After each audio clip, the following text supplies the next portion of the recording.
A beautiful day, a long time ago. The sun shone brightly overhead, and the sand partridges flitted about in the fields just outside of Jerusalem. But Jerusalem was far from peaceful as Jesus and his disciples approached the town. There was an air of anticipation as men and women, young and old, left their homes to line the streets in the hopes of catching a glimpse of the man who was said to perform miracles. A man who could turn water into wine. A man who could heal the blind and deaf. A man who could bring someone back from the dead. They removed their garments and laid them on the streets. They cut branches from the nearby palm trees and waved them in the air as Jesus and the disciples passed them by, crying out,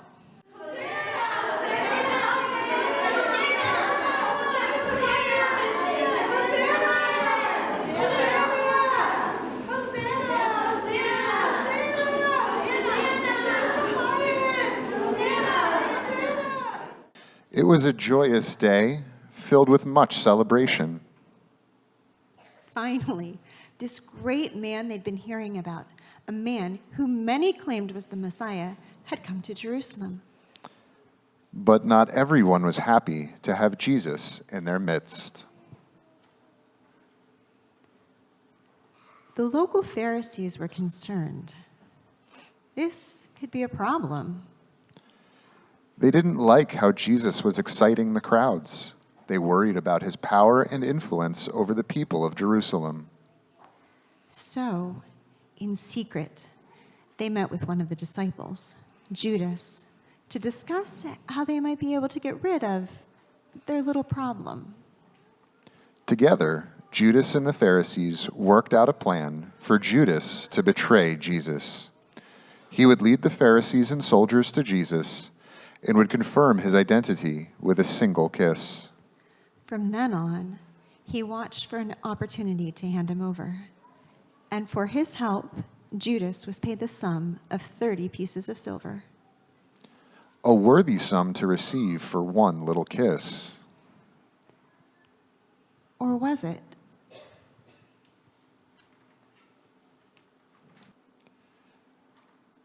A few nights later, on Passover, Jesus gathered his disciples in an upper room of a home in Jerusalem. Shortly after the meal began, Jesus did the unthinkable. He removed his outer clothes, took a towel, and tied it around his waist. Then he poured water into a wash basin. He began to wash his disciples' feet. Jesus, washing the feet of the men who followed him. When Jesus came to wash Peter's feet, Peter asked, Lord, are you going to wash my feet? You do not understand what I am doing now, but you will understand after these things are past. Peter was upset. How could Jesus, his teacher, his Messiah, his friend, lower himself to wash Peter's feet? It was Peter who should be washing Jesus' feet. Unless I wash you, you can have no part with me.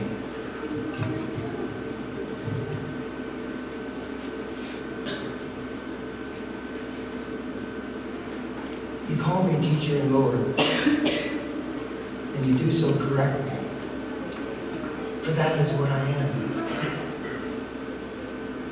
If I then, your Lord and teacher, have washed your feet, you ought to wash the feet of one another. Now I am giving you an example you should do for each other, just as I have done for you. And in that moment, Jesus' disciples understood. Jesus wanted them to humble themselves before others to pass along a message of love from God above. What they did not yet understand was that the night was far from over. Now it was time for the Passover feast. Jesus and his disciples ate and drank. They talked and laughed. They relaxed and refreshed. not realizing what lay ahead. never knowing the true significance of this night. I tell you the truth. Tonight, one of you will betray me.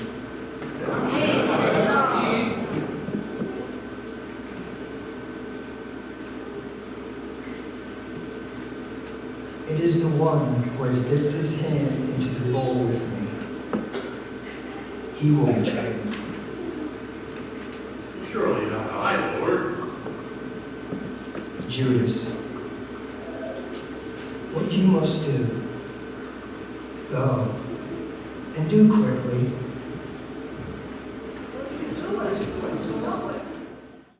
And then Jesus stood and picked up the bread. The disciples stopped their chatter and turned to their teacher. Jesus gave thanks over the bread and then broke it. He gave it to his disciples and said, Take and eat. This is my body, which is broken for you.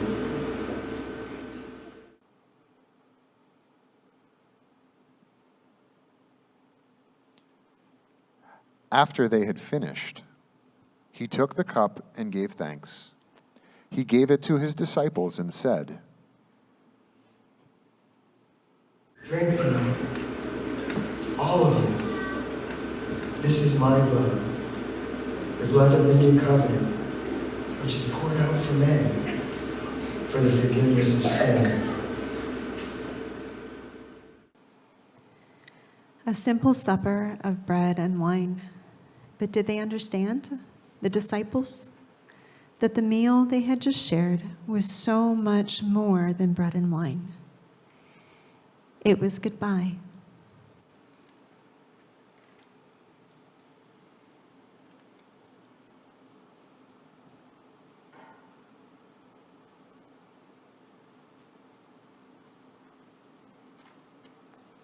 Later that night, in a nearby garden, Gethsemane, a place filled with beauty, a place of calm and quiet, Jesus brought his disciples in the hopes of finding some peace from the sorrow of what he knew was coming.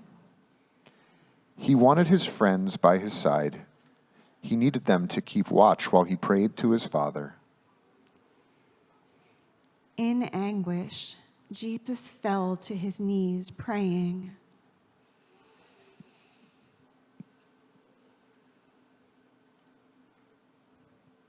Father, if it is possible, may this cup be taken away from me. But as he looked back, he found his disciples had fallen asleep. Asleep at a time like this, with death on his doorstep. How could they? Could you men not stay awake and keep watch with me for just 1 hour? Keep watching and praying.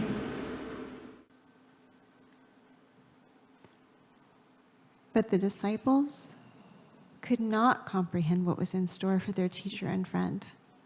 And so, once more, sleep overtook them. Then Jesus spoke again to God, saying, My Father, if it is not possible for this cup to be taken away unless I drink it, then not my will, but yours be done.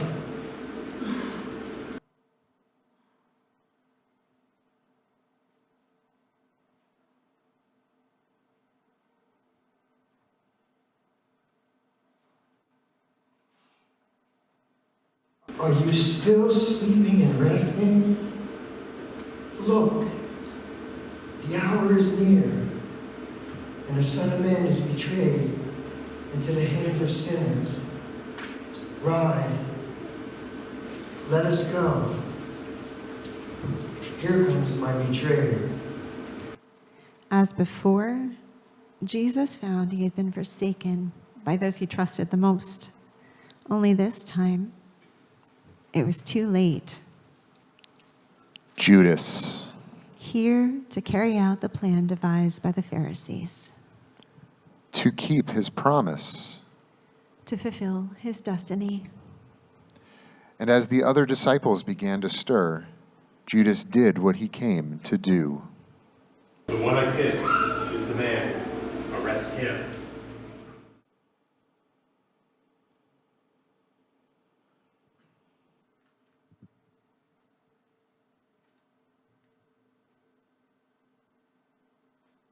Judas,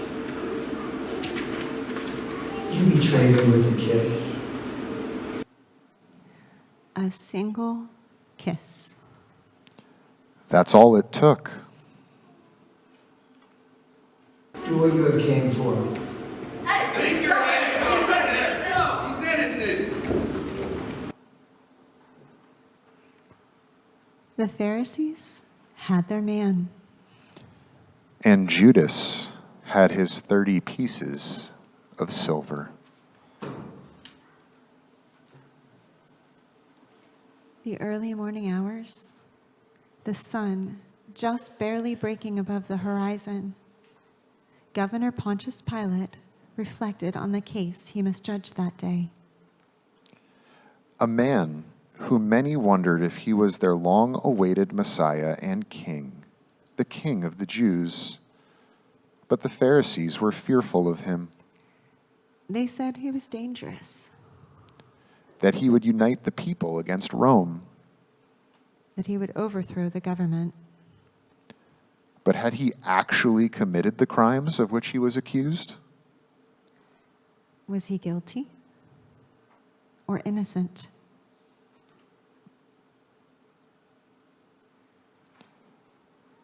But the Pharisees would not be deterred. The wheels were already turning. The plan was in motion. Soldiers brought Jesus to stand trial before Pilate, and as he stood there looking at the prisoner, this so-called dangerous criminal, Pilate saw a man, a humble man, nothing menacing about him. And though Pilate could find no crime, no wrongdoing committed by the quiet, calm man before him, he gave in to the cries of the crowd and sentenced Jesus to death. During the following hours, Jesus endured great pain. He was beaten and mocked. He was spat at and scorned. On his back, the guards placed a scarlet robe, and on his head they placed a crown made of thorns. They taunted him, calling out, "Hail, King of the Jews!" and just at the moment when Jesus could take no more, they gave him a cross. The cross on which he would be crucified.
There, high on a hilltop, in a place known as Golgotha, the soldiers nailed Jesus to the cross.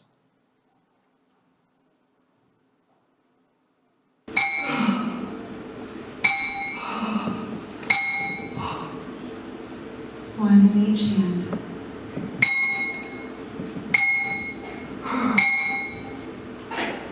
One in each foot.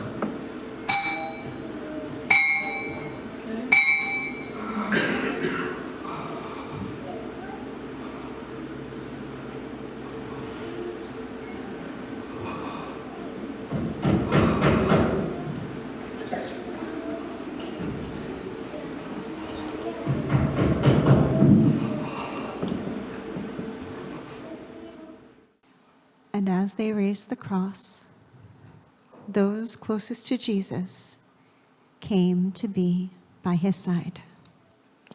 Mary Magdalene, an ardent follower and friend.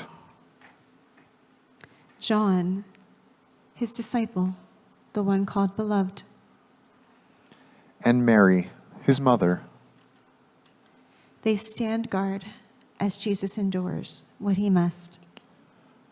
The ridicule of the soldiers. The agony of a painful death. And then, As darkness came over the land, Jesus looked to the sky, to his Father, and knew the time had come. he bowed his head and said, Father, forgive them, for they do not know what they are doing.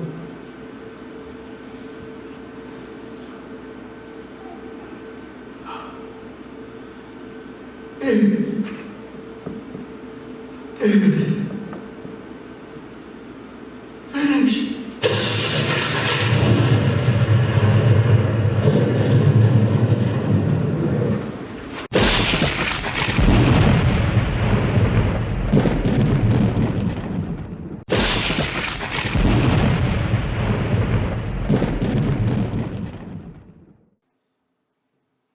3 days later, another garden. Jesus' body had been buried in a nearby tomb with a large stone rolled in front of the entrance.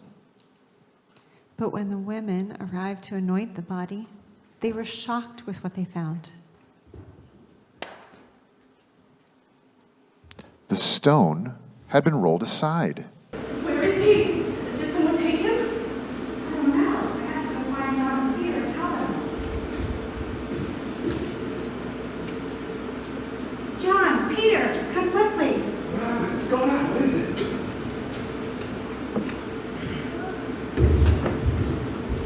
Look, he's gone. He's not there? What happened? I don't know. But I don't understand. I don't know what to do. Let's go find the others and tell them what's happening.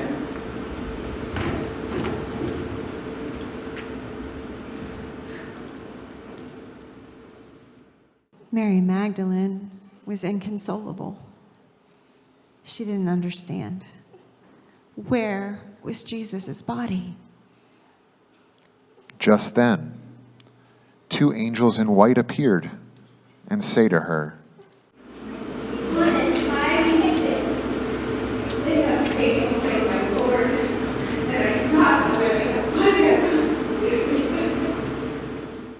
And then the most amazing thing happened. Jesus, who only days before had been put to death on the cross, appeared, no longer dead, but alive once more. He called out to the woman before him, Mary. and in that moment, Mary knew the promises Jesus had made to us all were true. "He is the Messiah, the Son of God, sent here on earth to sacrifice himself for the forgiveness of sins." And on this day, we can rejoice once more because Jesus is alive. He is risen. Oh, glorious day.